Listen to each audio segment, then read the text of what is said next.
आगे बढ़ते हैं। उत्तर प्रदेश के वज़ीर आला योगी आदित्यनाथ ने आज लखनऊ के लोहिया अस्पताल का दौरा किया। इस दौरान योगी आदित्यनाथ ने अस्पताल में ऑक्सीजन और बेड से मुतल्लिक भी जानकारी हासिल की।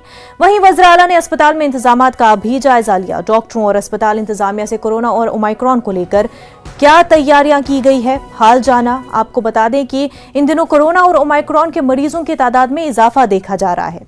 दीगर रियासतों की तरह उत्तर प्रदेश में भी कोरोना और ओमाइक्रॉन के मरीजों में इजाफा देखा जा रहा है। विशेषज्ञों के द्वारा जो थर्ड वेव की बात की जा रही है,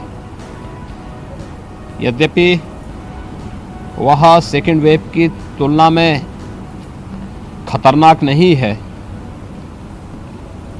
लेकिन सतर्कता और सावधानी की दृष्टि से आवश्यक है कि इसके बारे में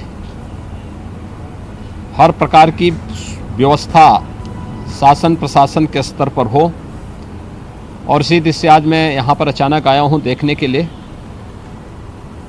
सेकेंड वेव के दौरान ऑक्सीजन की क्राइसिस हुई थी, लेकिन थर्ड वेव में जो अभी तक देखा जा रहा है, हमारे पास लगभग 829 के आसपास कुल एक्टिव केस यूपी में हैं,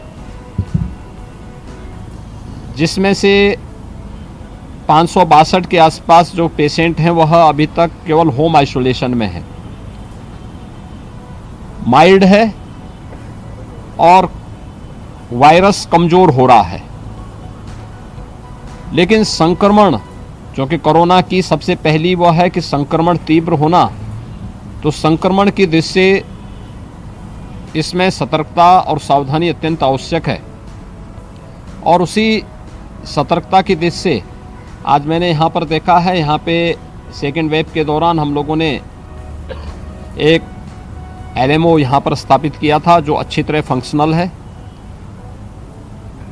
लिक्विड ऑक्सीजन की सप्लाई प्रत्येक बेड पे कराई जा सकती है। हमारा डेडिकेटेड 200 बेडेड कोविड हॉस्पिटल है, हर बेड में लिक्विड ऑक्सीजन की सप्लाई है, लेकिन साथ साथ 600 सिलेंडर हमारे पास यहाँ पर स्टैंड बाई में अतिरिक्त भी हैं।